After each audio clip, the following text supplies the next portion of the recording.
में जो एक सीएम हो सकते हैं, इस समय हमारे साथ एक्सक्लूसिव बातचीत करने के लिए मौजूद हैं। मैंने कुछ देर पहले बात करी गजेंद्र सिंह शेखावत से, ये एक्सक्लूसिव बातचीत जरूर देखिए। और हमारे साथ एक्सक्लूसिव बातचीत करने के लिए इस समय जुड़े हैं केंद्रीय मंत्री गजेंद्र सिंह शेखावत। शेखावत साहब, पहला सवाल, क्या एग्जिट पोल के बाद आपके मन में भी शंका आ गई थी कि राजस्थान कहीं हाथ से ना निकल जाए, या फिर आप कॉन्फिडेंट थे? मैंने निरंतर यह बात कही थी कि राजस्थान की जनता अब की बार इस कांग्रेस की नकारा निकम्मी सरकार को उखाड़ फेंकने का मानस बना चुकी है जी।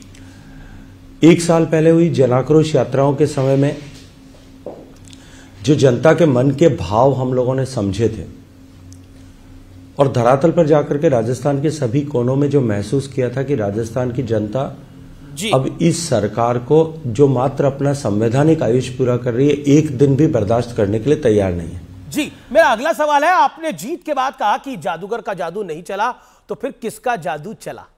मोदी का? देखिए, माननीय मोदी जी ने पिछले 9 साल 10 साल में जिस तरह से देश के एक तरफ सामान्य मानवीय के जीवन को परिवर्तित किया, देश के 130 करोड़ लोगों में जिस तरह से स्वाभिमान जागृत किया है, भारत का मान और सम्मान पूरे विश्व भर में बढ़ाया है, और जिन प्रदेशों में डबल इंजन की सरकार है, उन प्रदेशों में जिस तरह से तेज गति से विकास हुआ है, जादू तो माननीय मोदी जी का चल रहा था जी, और या फिर भारतीय जनता पार्टी के कार्यकर्ताओं के परिश्रम का चल रहा। लेकिन क्या सनातन धर्म का विरोध कांग्रेस के लिए श्राप बन गया, जैसा कांग्रेस के एक बड़े नेता ने भी ट्वीट किया, और जाति का मुद्दा भी नहीं चला? गजेंद्र सिंह शेखावत, देखिए, निश्चित रूप से जी, जिस तरह से पिछली सरकार ने तुष्टीकरण की नीति पर काम किया था, अनेक उदाहरण है, मैं आज उन उदाहरणों में नहीं जाना चाहता, लेकिन दंगों से लेकर के और हर अवसर पर तुष्टीकरण, उस तुष्टीकरण के चलते हुए राजस्थान की जनता पहले ही आक्रोशित थी, और फिर सनातन पर जिस तरह के गैर जिम्मेदाराना बयान दिए गए, मैं मानता हूं कि केवल राजस्थान में नहीं, मध्य प्रदेश में, छत्तीसगढ़ में उसका एक व्यापक प्रभाव हुआ है। और निश्चित ही ये जो कुछ इन्होंने कहा है और जिस तरह की प्रतिबद्धताएं उन्होंने सनातन को समाप्त करने को लेकर के व्यक्त की है, चाहे कितनी भी जनेऊ शर्ट के ऊपर पहन करके मंदिर में तिलक लगा करके और गांधी परिवार के लोग चले जाएं, जनता अब इनकी हकीकत को पहचान चुकी है। क्या राजस्थान में अब बुलडोजर मॉडल काम करेगा? क्योंकि सीएम योगी ने भी राजस्थान की चुनावी सभा में प्रचार के दौरान इसका जिक्र किया था। शेखावत जी, देखिए, बुलडोजर मॉडल कोई मॉडल नहीं होता।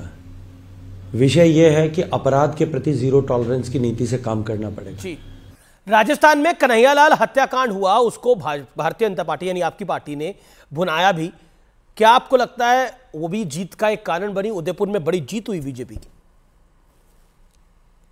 देखिए, जैसा मैंने कहा कि पिछली सरकार ने जिस तरह से तुष्टीकरण किया जी, दंगों के समय में, दंगों के जांच के समय में, उनके गिरफ्तारियों के समय में, मुआवजे के समय में, जिस तरह से मंदिरों को तोड़ा गया, जिस तरह से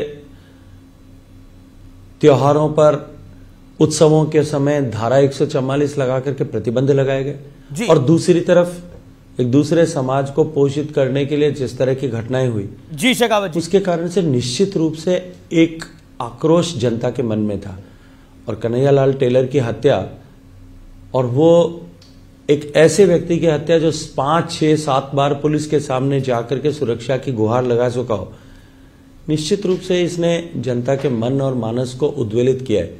इसी तरह की घटना छत्तीसगढ़ में भी हुई, जहां एक व्यक्ति को लव जिहाद के चलते हुए अनेक लोगों ने इकट्ठे होकर के पीट करके मार डाला, और उन्होंने हमारे प्रत्याशी के रूप में चुनाव भी लड़ा था और प्रचंड बहुमत के साथ। मेरा अगला सवाल, निश्चित ही कन्हैयालाल टेलर की उस हत्या ने इस कांग्रेस पार्टी के ताबूत में अंतिम कील ठोकने का काम जरूर किया था। लेकिन राजस्थान में अब अगला सवाल तो मुख्यमंत्री पर है, वसुंधरा राजे होंगी या कोई और होगा, या आप भी हो सकते हैं, गजेंद्र शेखावत हो सकते हैं क्या?